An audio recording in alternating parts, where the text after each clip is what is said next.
चलो आज बात करते हैं ऑप्टिक्स के बारे में। किसके बारे में? ऑप्टिक्स। ऑप्टिक्स जो है फिजिक्स का सबसे इम्पोर्टेंट पार्ट्स माना गया है और यहाँ से 12th में फिजिक्स में कम से कम यानी कि 10 ऑब्जेक्टिव पूछेगा और सब्जेक्टिव में अप्रोक्सीमेटली मान के चलो 10 नंबर का सब्जेक्टिव भी, टोटल नंबर को जोड़ दिया जाए तो 20 मार्क्स का यहाँ से पूछता है। ये जो हमारा ऑप्टिक्स है जिसे हिंदी में क्या कहते हैं? प्रकाशिकी, है ना। बहुत VVI है और ये 10वां से रिलेटेड है, क्लास 10th से क्या है? रिलेटेड चैप्टर है। बहुत ही आसान है। जैसे क्लास 10th में हम लोग पढ़े थे प्रकाश का परावर्तन क्या होता है, अपवर्तन क्या होता है, मानव नेत्र क्या होता है, पढ़े थे ना।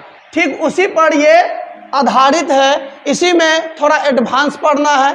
क्लास 10th को लेते हुए ये चैप्टर आगे बढ़ेगा, क्योंकि सारी बात क्लास 10th में जो बात हुई थी उसे थोड़ा एडवांस करेंगे इसमें, और इसमें कुछ न्यूमेरिकल है, साथ में कुछ फार्मूले को क्या है?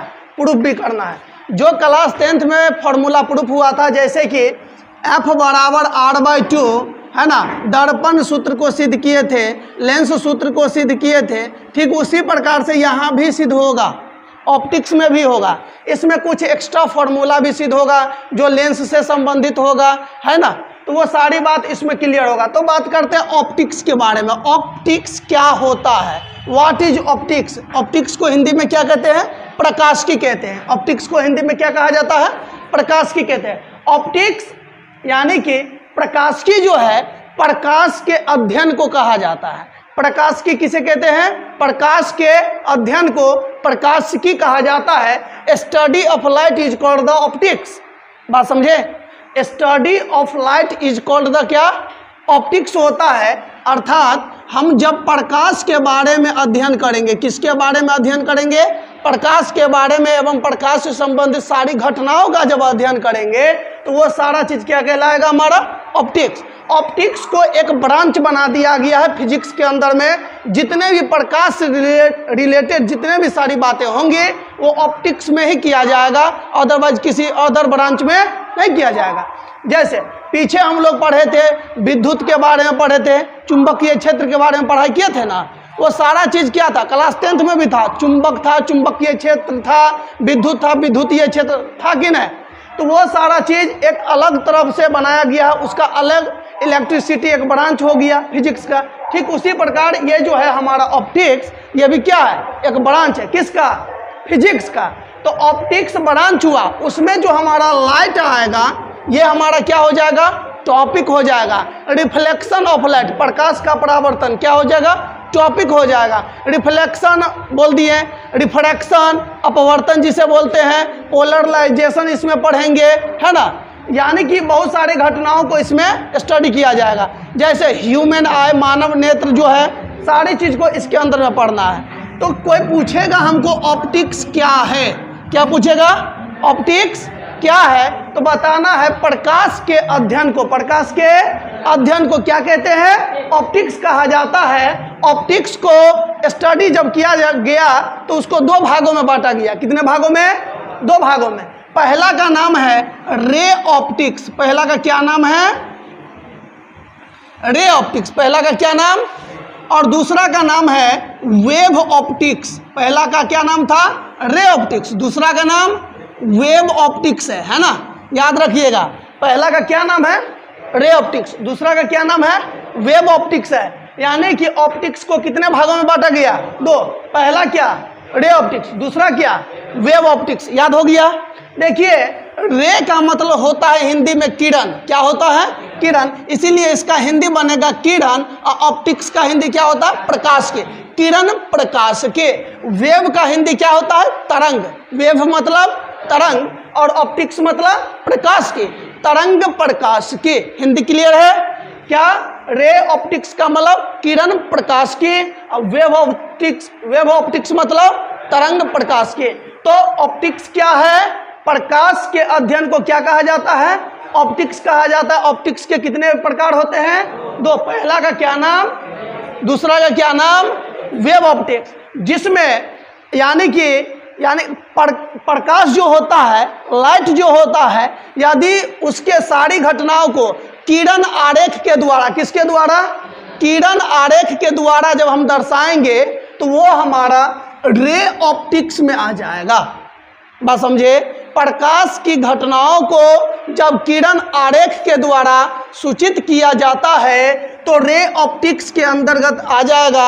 जब इन्हीं प्रकाश को तरंग मान करके, तरंग के आधार पर हम बात करेंगे, वेव के आधार पर बात करेंगे, तो वह हमारा वेव ऑप्टिक्स में आ जाएगा।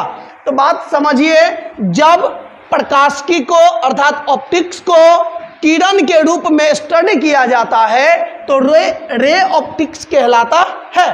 जब उसी प्रकाश को तरंग के आधार पर स्टडी किया जाता है तो उसे वेव ऑप्टिक्स कहा जाता है। अब बात ये आ रही है, ये जो हमारा ऑप्टिक्स है, ये जो हमारा क्या है ऑप्टिक्स, अभी जो शुरू होने वाला है हमारा, ये शुरू होगा रे ऑप्टिक्स। क्या शुरू होगा? Ray optics. तो आप लोग कॉपी में हेडिंग दीजिए ऑप्टिक्स और साथ में लिखिए प्रकाश के, हेडिंग दीजिए। तो देखिए ध्यान से, ऑप्टिक्स जो है इसकी परिभाषा को पहले लिखा देते, तो नीचे में लिखिए परिभाषा, परिभाषा लिखे डैश दीजिए। परिभाषा लिख के डैश दीजिए।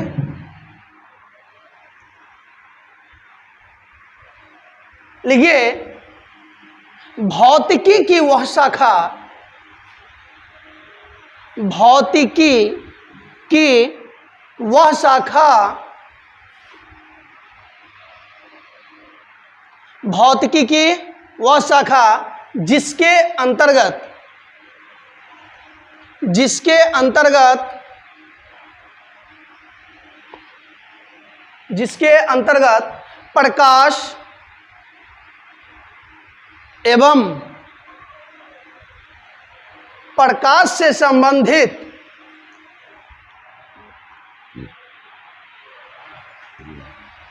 प्रकाश एवं प्रकाश से संबंधित सारी घटनाओं का, सारी घटनाओं का अध्ययन करते हैं।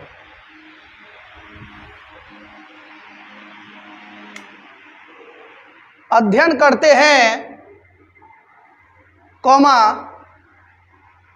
प्रकाशिकी कहलाता है, प्रकाशिकी कहलाता है, प्रकाशिकी कहलाता है। फुल स्टॉप डाल दिए। चलिए, ये क्या था? प्रकाशिकी की परिभाषा, ऑप्टिक्स का डिफिनेशन था। क्लियर है? अब बात ये आ रही है, नीचे में हेडिंग दो ऑप्टिक्स के प्रकार, मतलब प्रकाशिकी के प्रकार। हेडिंग दो प्रकाशिकी के प्रकार, प्रकाशिकी के प्रकार लिखे डैश दिए। चलिए नीचे से लिखिए, प्रकाशिकी दो प्रकार के होते हैं, प्रकाशिकी दो प्रकार के होते हैं, प्रकाशिकी दो प्रकार के होते हैं। नीचे से लिखिए नंबर 1, पहला का क्या नाम है? रे ऑप्टिक्स, हिंदी में लिखे तो किरण प्रकाशिकी। लिखिए किरण प्रकाशिकी।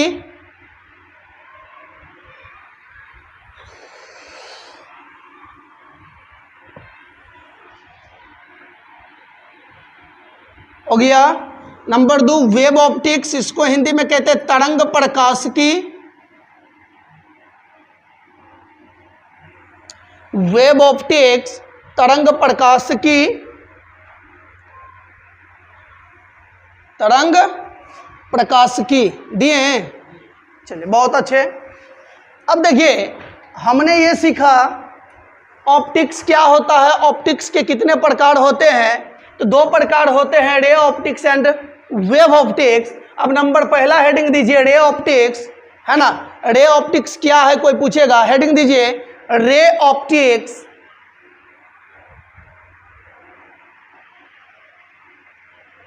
लिखिए इसका परिभाषा लिखिए, प्रकाशिकी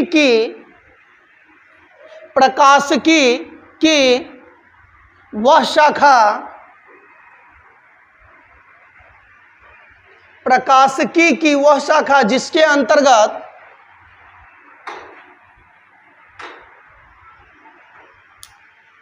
प्रकाशिकी की वह शाखा जिसके अंतर्गत प्रकाश का अध्ययन किरण आरेख के द्वारा किया जाता है।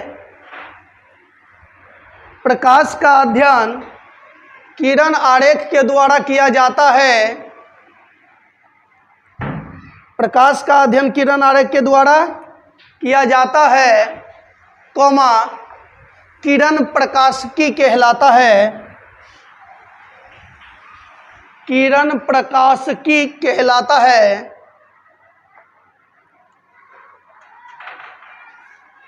Full stop. क्लियर है। नंबर 2 हेडिंग दीजिए, वेब ऑप्टिक्स तरंग प्रकाशिकी। वेब ऑप्टिक्स तरंग प्रकाशिकी।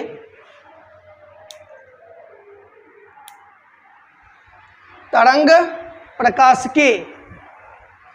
कोई पूछेगा तरंग प्रकाशिकी क्या होता है, तो प्रकाशिकी की वह शाखा जिसके अंतर्गत प्रकाश का अध्ययन किसके द्वारा किया जाता है, तरंगों के आधार पर किया जाता है, तरंग प्रकाशिकी कहलाता है। लिखिए परिभाषा, लिखिए वैसी प्रकाशिकी, वैसी प्रकाशिकी, वैसी प्रकाशिकी जिसके अंतर्गत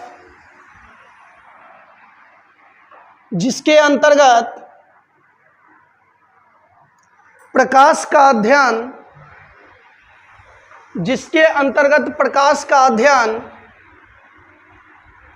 जिसके अंतर्गत प्रकाश का अध्ययन तरंगों के आधार पर किया जाता है, तरंगों के आधार पर किया जाता है।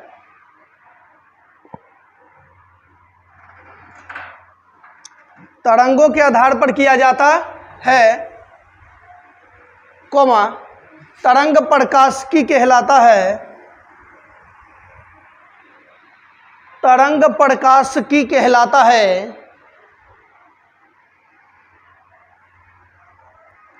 फुल स्टॉप दिए। चलिए सुनिए, तो ये हमारा क्या था, ऑप्टिक्स क्या है, ऑप्टिक्स के कितने प्रकार होते हैं, ऑप्टिक्स की परिभाषा, दोनों प्रकारों की भी परिभाषा क्या हुआ, क्लियर। अब जो हम शुरू करने जा रहे हैं उसका नाम है रे ऑप्टिक्स। क्या है, रे ऑप्टिक्स को शुरू करने से पहले प्रकाश का जो स्टडी करते हैं तो वो प्रकाश क्या है ना, व्हाट इज लाइट। तो लाइट क्या है इसके बारे में देखिए, ध्यान दीजिए। तो हेडिंग देना है लाइट, प्रकाश दीजिए, तो लाइट बोले तो प्रकाश,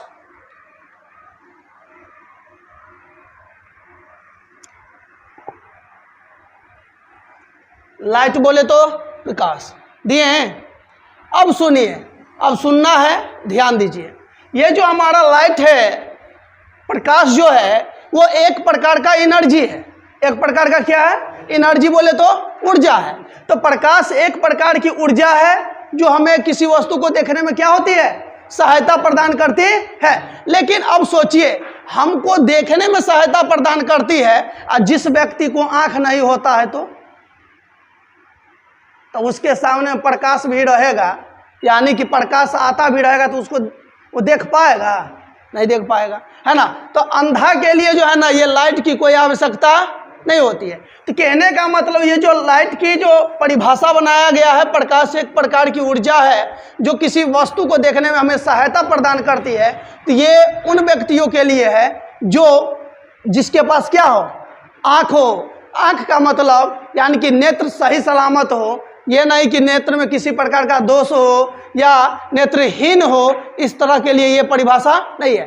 तो याद रखिएगा, अगर सोचिए यहाँ से क्या पता चला, आँख है तब ना लाइट रहेगा तो किसी वस्तु को देख लेगा, और यदि लाइट हुआ अगर आँख नहीं है तो किसी वस्तु को देख पाएगा।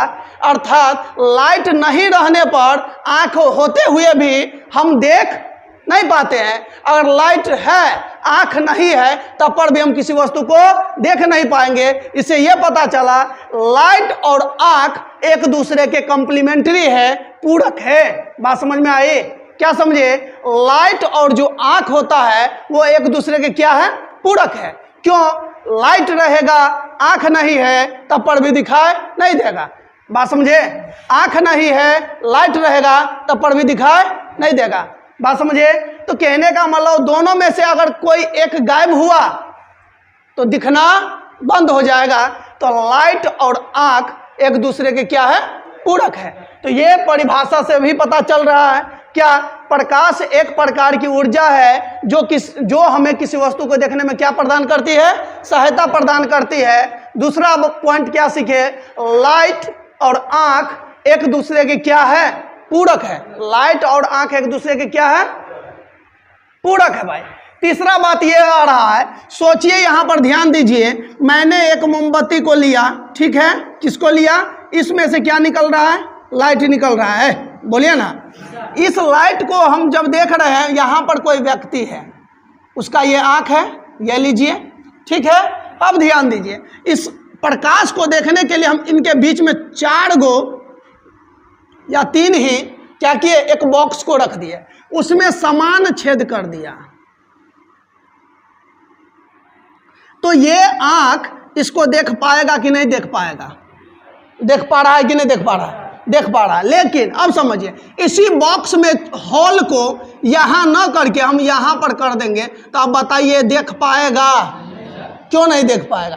क्योंकि ये वाला जो है डिब्बा, इसमें हॉल सही से नहीं था। तो हॉल सही से नहीं था तो ये आँख हम उसको नहीं देख पाया, लाइट को नहीं देख पाया। जब नहीं देख पाया, इसको इसके सहायता से नहीं देख पाएगा, इसका मतलब क्या? ये होल कहाँ होना चाहिए? यहाँ पर होना चाहिए।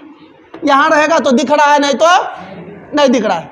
क्लियर है बात? तो क्या पता चला सर, इस लाइट को अगर इसमें अगर थोड़ा सा भी गुण ऐसा होता टेढ़ा होने का तो ये पहले इसमें जाता, उसके बाद तो यहाँ आ सकता था, लेकिन ऐसा तो नहीं हुआ। नहीं हुआ तो ये पता चलता है प्रकाश जो है हमेशा सीधी रेखा में गमन करती है।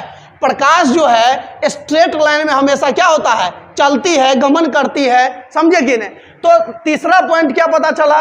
प्रकाश हमेशा सीधी रेखा में गमन करती है। बात समझे? पहला क्या समझा है?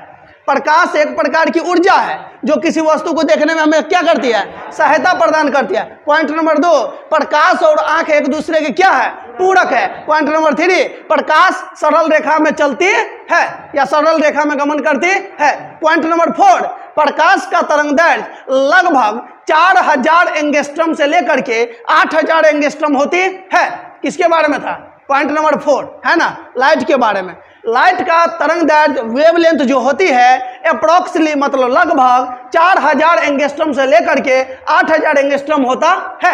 ये बात याद रखना है क्योंकि एग्जाम हॉल में कभी कभी ये वेवलेंथ पूछेगा, मतलब तरंगदैर्घ्य भी पूछ देता है ना। जैसे आपको पूछा होगा क्लास 10th में, क्लास 10th पास करके ही आए हैं आप लोग, तो क्लास 10th में क्या पूछा होगा?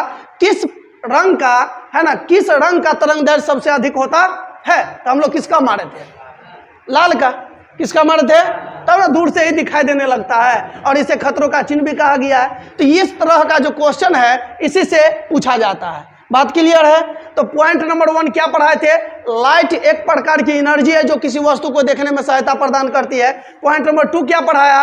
लाइट एंड आई मतलब आंख वो एक दूसरे के क्या है? पूरक है। पॉइंट नंबर 3 क्या पढ़ाया? लाइट जो है हमेशा सरल रेखा में गमन करती है अर्थात स्ट्रेट लाइन में गमन करती है। पॉइंट नंबर 4, लाइट की जो वेवलेंथ होती है अर्थात तरंगदैर्घ्य जो होता है वो 4000 एंगस्ट्रम से लेकर के 8000 एंगस्ट्रम होती है। बात क्लियर है? 5वां पॉइंट, प्रकाश की चाल जो है सबसे अधिक निर्वात में होता है जिसे वैक्यूम कहा जाता है। किसको? निर्वात को इंग्लिश में क्या कहते हैं? वैक्यूम कहा जाता है। क्लियर है?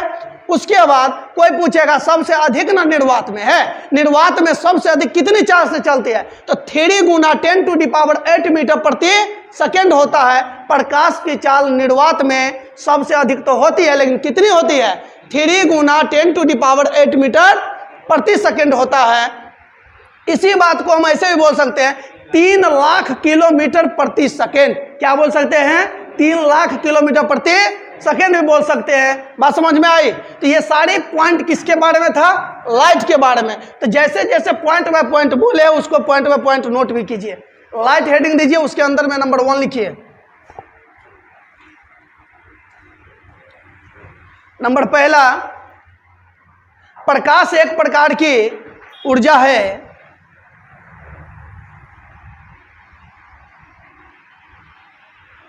प्रकाश एक प्रकार की ऊर्जा है जो हमें, कॉमा दे करके, जो हमें किसी वस्तु को देखने में सहायता प्रदान करती है।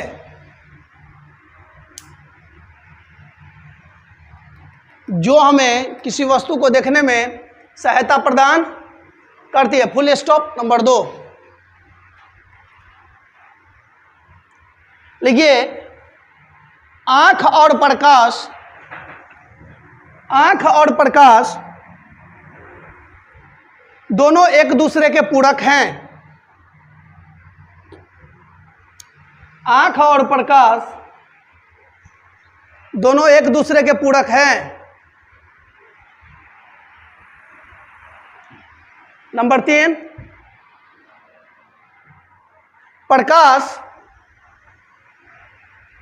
प्रकाश हमेशा सीधी रेखा में गमन करती है। प्रकाश हमेशा सीधी रेखा में गमन करती है।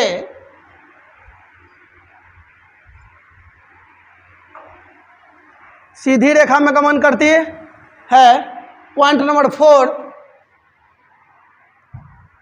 लिखिए, प्रकाश का तरंग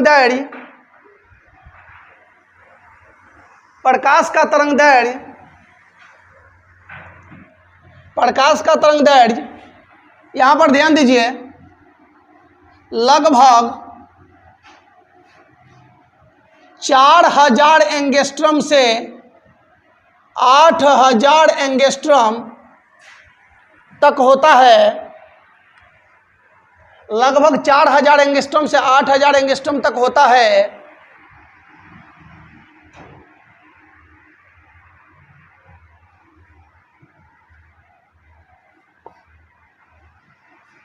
चार 4000 एंगस्ट्रम से 8000 एंगस्ट्रम के बीच होता है ना। नंबर क्या होगा? लिखिए, प्रकाश की चाल भिन्न भिन्न माध्यम में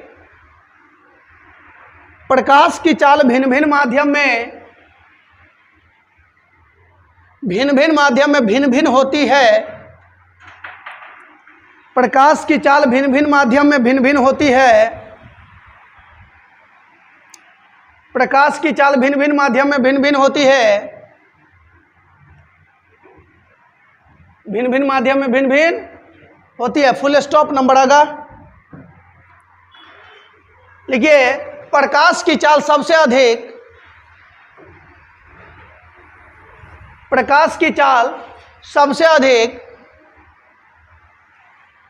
निर्वात में, प्रकाश की चाल सबसे अधिक निर्वात में होती है।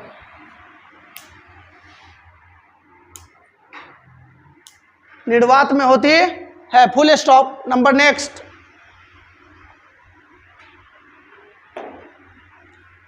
होती है। नंबर नेक्स्ट लिखिए, प्रकाश की चाल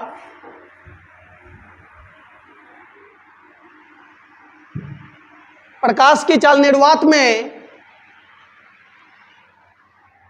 प्रकाश की चाल निर्वात में ऐसे लिखिए, 3 गुना 10⁸ मीटर प्रति सेकेंड या 3 लाख किलोमीटर प्रति सेकेंड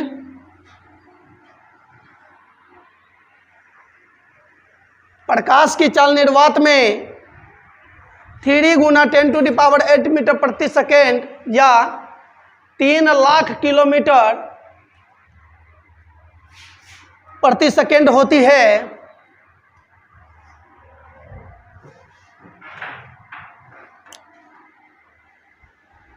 3 लाख किलोमीटर प्रति सेकेंड होती है। फुल स्टॉप दीजिए। ये लाइट के बारे में था, प्रकाश के बारे में इतना टॉपिक था। क्लियर है? चलिए अब बात करेंगे हम, हेडिंग दीजिए, क्योंकि अब हम ऑप्टिक्स के प्रकार पहला शुरू करने जा रहे हैं, रे ऑप्टिक्स। अब एक काम कीजिए, नेक्स्ट पेज में जाइए और जैसे ऑप्टिक्स हेडिंग दिए थे वहां पर हेडिंग दीजिए रे ऑप्टिक्स। नेक्स्ट पेज में जाइए। अब ये हमारा टॉपिक शुरू हो रहा है, ये बुक में से चैप्टर शुरू हो रहा है, रे ऑप्टिक्स। शुरू कीजिए। हाँ, नेक्स्ट पेज में जाकर के ऊपर में जो होता है हेडर, उसमें जाके इसको लिखिए रे ऑप्टिक्स, किरण प्रकाश की, रे ऑप्टिक्स, है ना। अब देखिए किरण प्रकाश की शुरू हो रही है, तो सबसे पहला हम टॉपिक शुरू करेंगे किरण से, क्योंकि प्रकाश की क्या है ये तो हम पढ़ा दिए, किरण प्रकाश की क्या है ये भी पढ़ा दिए, लेकिन किरण क्या होता है ये नहीं पढ़ा है। क्लियर है बात? देखिए किरण किसे कहते हैं। मान लेते हैं किसी प्रकाश स्रोत से, मान लीजिए ये टॉर्च है, टॉर्च में से लाइट निकली, टॉर्च में से क्या हुई? लाइट निकली। तो लाइट जब निकलता है तो उसमें से जब लाइट निकलता है ना, तो अनेक सारे किरणें एक साथ निकलती है, अनेक सारे किरणें। उन्हीं में से जो एक किरण होती है ना, उन्हीं में से जो एक जो रास्ता बताता है लाइट का, उसे बोलते हैं किरण। उसे क्या बोलते हैं? किरण। तो कहने का मतलब ये हुआ, मान लेते हैं यहाँ पर ध्यान दीजिए, एक मैंने टॉर्च बनाया, इसमें से लाइट निकला, इसमें से क्या हुआ? लाइट निकला। और इसमें से जो एक होता है रास्ता दिखाता है, मतलब टॉर्च जलाएंगे तो सीधे जाएगा, तो उसी में से एक सीधे कैसे गया? तो कोई ना कोई रास्ता होता है ना, तो वो रास्ता जो बतलाता है उन्हीं में से एक को कहा जाता है किरण। क्या कहते हैं? किरण कहा जाता है। क्या कहते हैं? और जब किरण आपस में शामिल हो जाता है, एक साथ बहुत सारे किरण हो जाते हैं, तो इन्हें कहा जाता है किरण पुंज। क्या कहते हैं? किरण पुंज, या इसी का दूसरा नाम है प्रकाश पुंज। क्या नाम है? प्रकाश पुंज। क्लियर है बात? जो एक होता है उसे किरण कहते हैं, और जब किरणों के समूह होते हैं उसे किरण पुंज कहा जाता है या प्रकाश पुंज कहा जाता है। तो कोई पूछेगा किरण क्या है, तो प्रकाश के गमन पथ की दिशा को, प्रकाश के गमन पथ की दिशा को किरण कहा जाता है, और जब किरणें समूह में चलती है तो किरण पुंज कहा जाता है, या किरणों के समूह को किरण पुंज कहते हैं। क्लियर है कॉन्सेप्ट? लिखिए कॉपी में, हेडिंग दीजिए किरण।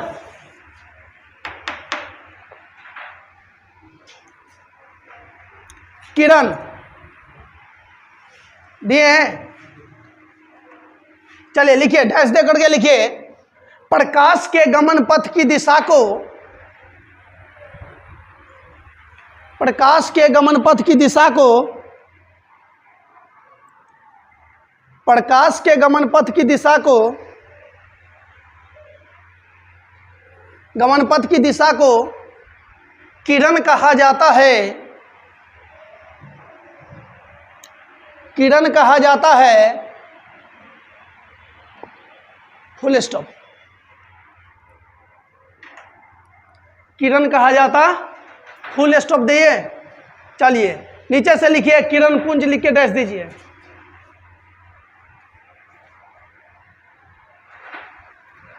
किरण पुंज,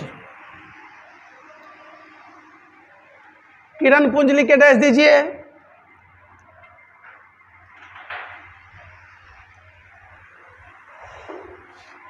चलिए सुनिए, ध्यान दीजिए, हमने बताया जब किरणें क्या होती है, समूह बनाकर चलती है तो किरण पुंज कहलाता है, या किरणों के समूह को किरण पुंज कहा जाता है।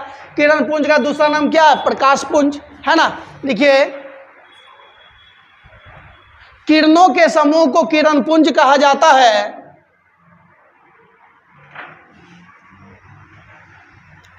किरणों के समूह को किरण पुंज कहा जाता है।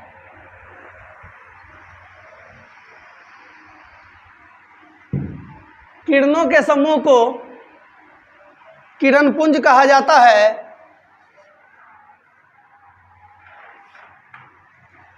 फुल स्टॉप, है ना। और ये क्लास 10th की बातें हैं, किरण पुंज कितने प्रकार के होते हैं ये सब चलेगा, तो मैं बता दे रहा हूं किरण पुंज कितने प्रकार के होते हैं। 3, पहला समांतर किरण पुंज, दूसरा अपसारी किरण पुंज, और तीसरा अभिसारी किरण पुंज। ये बातें सब क्लास 10th की है, इसलिए इसको इसमें शामिल नहीं कर सकते हैं। चलिए अब बात आ रही है किरण क्या था ये भी पढ़ा दिए। अब हेडिंग दीजिए प्रकाश का परावर्तन। चैप्टर शुरू होने जा रहा है, प्रकाश का परावर्तन। हेडिंग दीजिए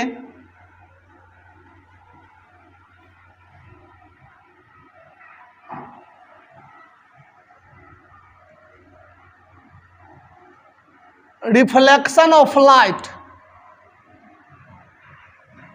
रिफ्लेक्शन ऑफ लाइट,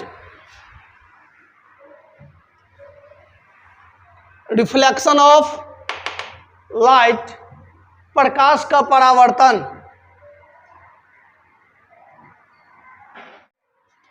प्रकाश के परावर्तन को समझिए। मान लेते हैं, ध्यान दीजिएगा,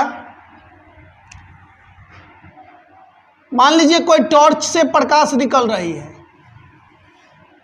टॉर्च से क्या हुआ, प्रकाश निकल रही है। और यहां पर कोई वस्तु रखा है, मान लीजिए दर्पण रखा है, ठीक है, समतल दर्पण है। और यहां से प्रकाश निकली और इस दर्पण पे जाके गिरी। प्रकाश आई, सीधे गिरी।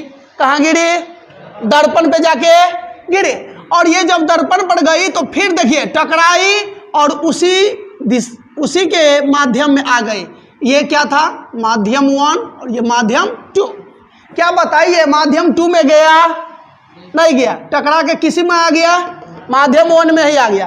तो जब प्रकाश की किरण निकल करके किसी, यानी कि ध्यान दो, जब प्रकाश की किरण निकलती है और किसी वस्तु से टकरा कर पुनः उसी माध्यम में लौट जाती है, तो इस घटना को क्या कहते हैं, प्रकाश का परावर्तन। ध्यान देने वाली बात दूसरा है, यदि सोचो प्रकाश की जो है किरण आई और टकराने के बाद पुनः दूसरी माध्यम में घुस गई, दूसरी माध्यम में क्या हुई, चली गई। अब ये जब चली जाएगी मान लीजिए, तो क्या होगा, ये घटना अपवर्तन। क्या होगा, अपवर्तन होगा। तो कहने का मतलब अभी बात चल रहा था किस पर, परावर्तन का। तो जब प्रकाश की किरण किसी पृष्ठ से टकरा करके पुनः उसी माध्यम में लौट जाती है, तो लौटने की इस घटना को क्या कहते हैं, प्रकाश का परावर्तन कहते हैं।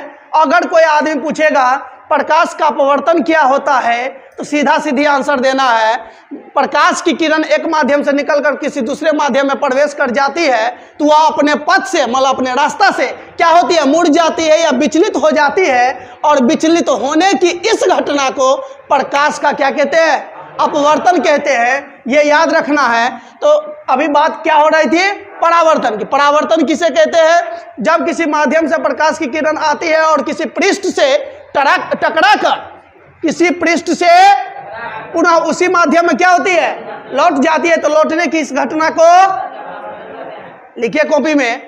सुनिए, अगर कोई पूछेगा आपको प्रकाश के परावर्तन के नियम, क्या पूछा, प्रकाश के परावर्तन के नियम, तो प्रकाश के परावर्तन के कितने नियम होते हैं, 2।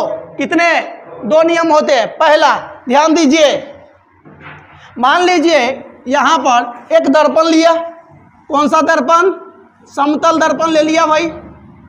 अब ध्यान दो, यहां से आने वाली किरण आपतित किरण, आने वाली किरण को यहां पर जहां पर आपतित किरण आती है वहां पर एक क्या होता है, अभिलंब।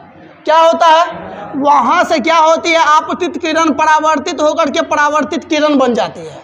क्या बन जाती है, तो ये हमारा कौन सा किरण है, आपतित किरण, ठीक है। इसको कहते हैं अभिलंब, इंग्लिश में कहलाता है नॉर्मल, ठीक है। और इसको बोलते हैं परावर्तित किरण। क्या बोलते हैं, बोलिए, परावर्तित किरण बोलते हैं इंग्लिश में। अच्छा, इसको बोलते हैं इंसिडेंस रे।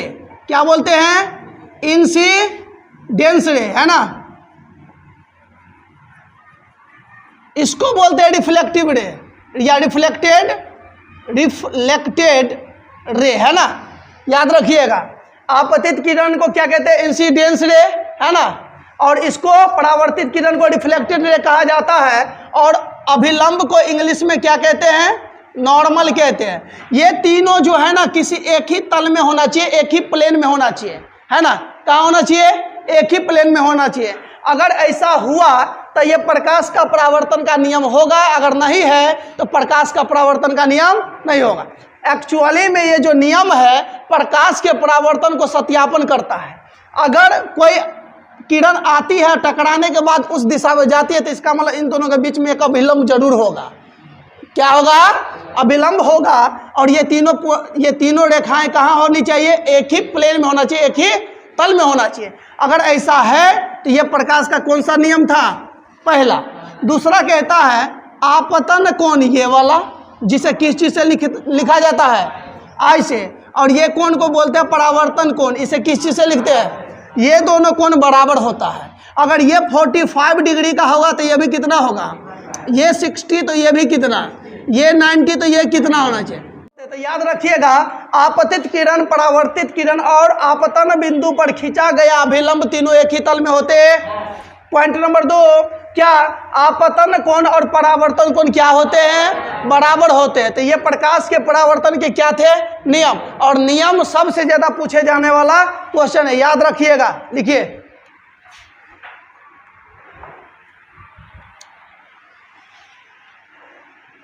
क्या था हेडिंग प्रकाश का? लिखिए, किसी माध्यम से चलने वाली प्रकाश की किरण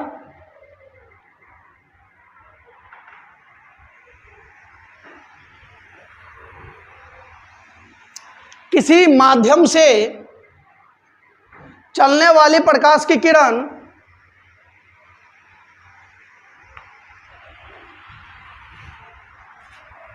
चलने वाली प्रकाश की किरण किसी दूसरे पृष्ठ से टकराकर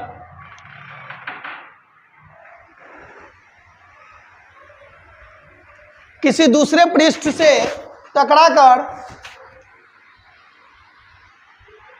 पुनः उसी माध्यम में लौट जाती है,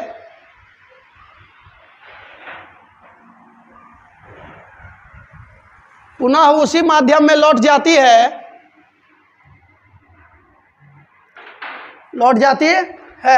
कोमा लौटने की इस घटना को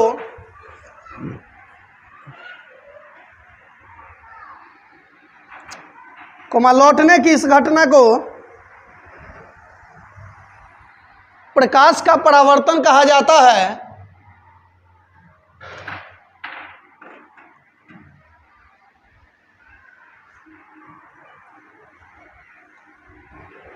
प्रकाश का परावर्तन कहा जाता है। फुल स्टॉप दे दिए। अब सुनिए, हेडिंग दीजिए प्रकाश के परावर्तन के नियम।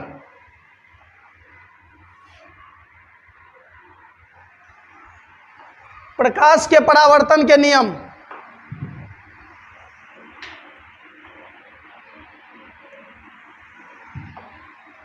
प्रकाश के परावर्तन के नियम लिखा, डैश दे।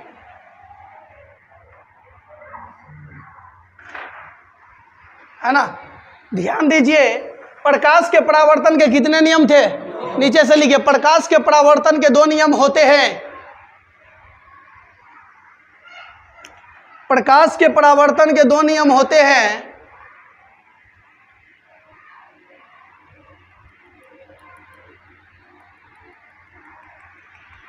प्रकाश के परावर्तन के 2 नियम होते हैं। डैश दीजिए। नंबर पहला लिखिए, आपतित किरण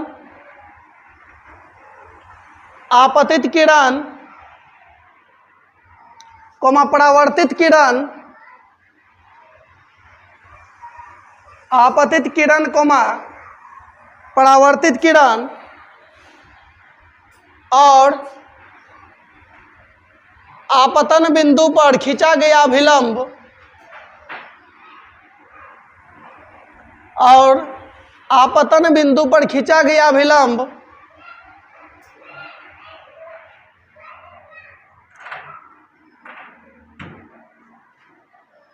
आपतन बिंदु पर खींचा गया अभिलंब तीनों एक ही तल में होते हैं। तीनों एक ही तल में होते हैं।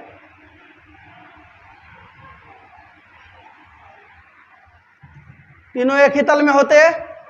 Full stop. नंबर 2 लिखिए, आपतन कोण और